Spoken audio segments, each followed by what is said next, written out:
dumako tayo doon sa susunod nating topic, mga bossing. Nako, masasaktan na naman po, mga kababayan, yung mga DDS, yung mga kasulid nito. Bakit? Biruin mo, mga bossing, vice ganda, no? Ini-endorso si Abalos. Oh.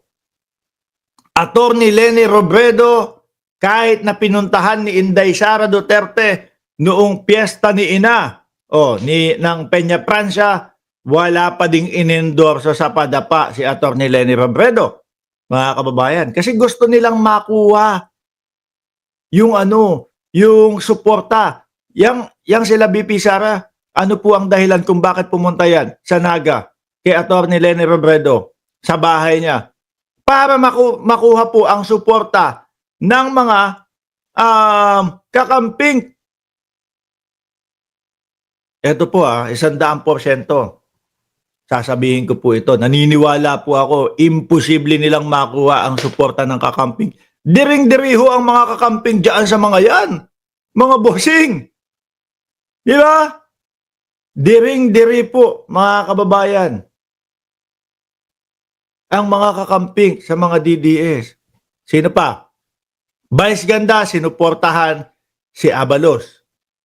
Si Attorney Leni Robredo, sinuportahan si Manny Pacquiao at si Abalos. Ngayon naman mga bossing, eto, Minority Leader, Coco Pimentel. Mga kababayan, ano sabi niya dito? News update, iniendorso ni Senate Minority Leader. Ito po mga bossing, kung ano po yung ibig sabihin ng Senate Minority Leader. Sila po yung opposition. Uulitin ko opposition. Okay?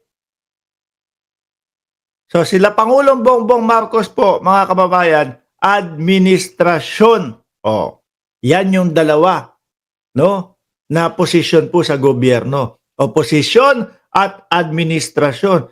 Mark, ang akala ko ba yung tropa ni Duterte ang administrasyon? Kasi sinasabi nila sila ang administrasyon. Sila ang oposisyon.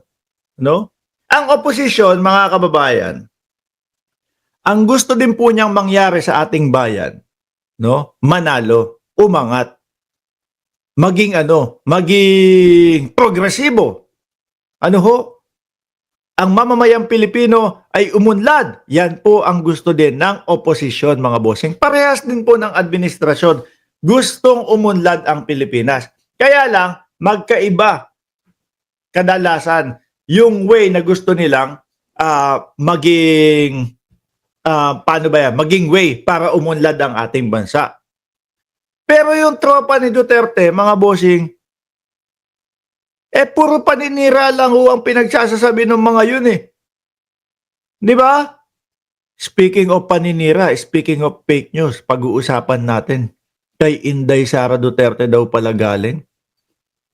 Yung binabalita ni Maharlika na nakulong sa Estados Unidos ang First Lady, pag-uusapan natin. Di ba?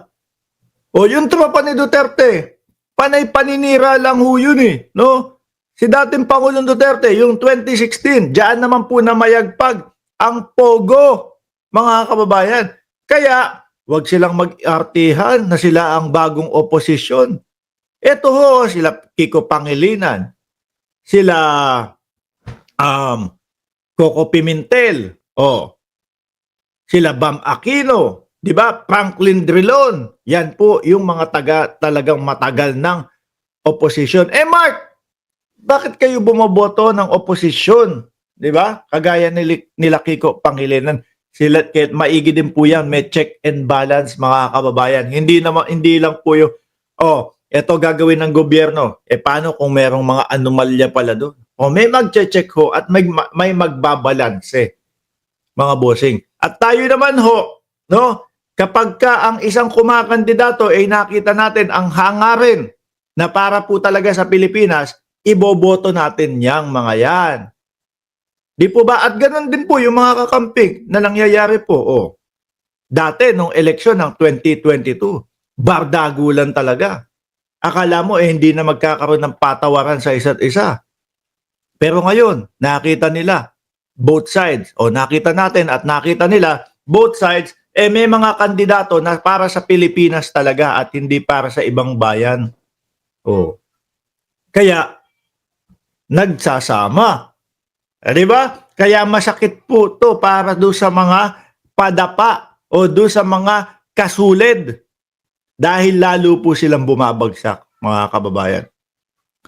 News update. Ini-endorso ni Senate Minority Leader Coco Pimentel ang mga pambato ng administrasyon sa pagka-senador o ang mga kandidatong tumatakbo sa ilalim ng alyansa para sa bagong Pilipinas. Naku po, ibabas na naman ng mga padapa si Coco Pimentel. Ano po? Ibabas na naman nitong mga to.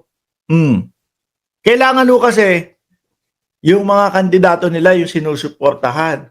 Yung mga there is no such as West Philippine Sea o yung kayong mga basher, mamatay na kayong lahat. Di ba? Mga bossing, yung mga team pinabili ng suka o si Panort naman. Actually, hindi na nga natin dapat binabanggit si Panort. Hindi naman pumapasok sa top 20 man lang. O si Panort, mga kababayan, nung panahon ni yung panahon ni nasa poder siya ni Pangulong Bongbong Marcos, eto po yung resulta nung drug test. Negatibo po ang ating Pangulo. No, kasama po ako nung nagpakuha siya ng drug test. Ngayon, ano sinisigaw ni Panort dahil napunta doon sa kampo ni dating Pangulong Duterte? Drug test na naman daw. O, di po ba? Lahat ng mga nandyan, puro pang-i-issue, puro pagbibintang, wala naman pong maipakitang ebidensya. Di ba? Walang maipakitang ebidensya. Sabi ni March 2021, Beno Rabalos, Tito Soto, Binay Lacson, iboto natin ang alyansa ng bagong Pilipinas ni PBBM. Let's help President Bongbong Marcos succeed by electing the senators he has endorsed. Samantalang doon sa Pogo session, mga bossing, pagpapabagsak lagi kay Pangulong Bongbong Marcos ang ginagawa. Hindi ho ba nila alam na kapag bumagsak o hindi nagtagumpay si Pangulong Bongbong Marcos, bagsak din po ang Pilipinas? Yun ba yung gusto nila?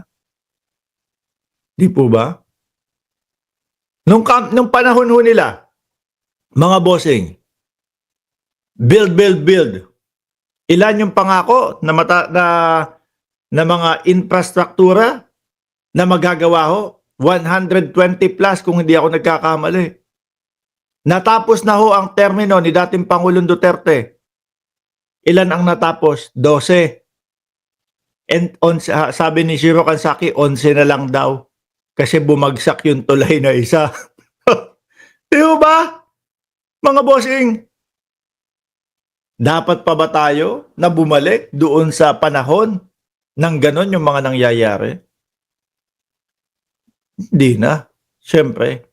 Ito, tuloy-tuloy na tayo. Sa mga magsasaka, ang Pangulong Bongbong Marcos, merong mga itinayo na mga maliliit na magpoproseso ng ating mga bigas o ng mga palay para bumaba na po yung magiging puhunan ng mga magsasaka at unti-unting ma-achieve yung 20 pesos na bigas. Ano ginawa ng Pogo session? Mga bossing, di in-issue, binigyan ng kulay yung pagkakalabas ng 20 pesos na bigas. Kasi daw, mag-e-eleksyon kaya inilabas yan. Ginawa nila ng politika. Mag-e-eleksyon kaya yan ngayon nilabas. Pambili ng boto sa mga botante yan. O ngayon, ano ginawa? Ano sinabi? O sige po, ihihinto muna yung 20 pesos na bigas. Huling-huli naman sila sa kasinungalingan ng mga Pogo session. Si Harry Roque, ano pinapalabas ni Harry Roque? Hininto daw po kasi palpak yung 20 pesos na bigas. For your information, Roque, na laging buka ang bunganga. Uno, inilabas yung 20 pesos na bigas. Dos, ihininto. Kasi inisyu ni Inday Sara Duterte, pinulitika ni Inday Sara Duterte. Sino nagutom na naman? E di mga DDS. Di po ba? O ihininto pero ibabalik din pagkatapos ng eleksyon. Ibabalik sa May 13 agad-agad. Tatapusin lang yung eleksyon. So Inday Sara Duterte, ganyan din ang palabas Di ba? Si BP Sara din Ang palabas niya is palpak yung 20 pesos na bigas. Pinulitika nila, huminto, tapos ngayon sasabihin nila, palpak. Hindi po.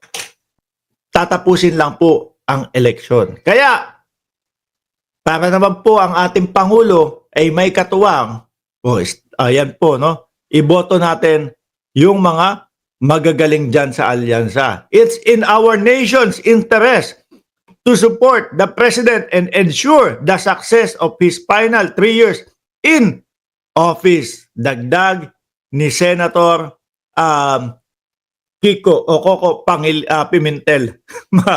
Kiko Pangilinan. Coco Pimentel. O di po ba? Nagtutulungan yung alyansa at yung mga kakamping, hindi ho kagaya dyan sa kanila. Wala po yung mga yan. O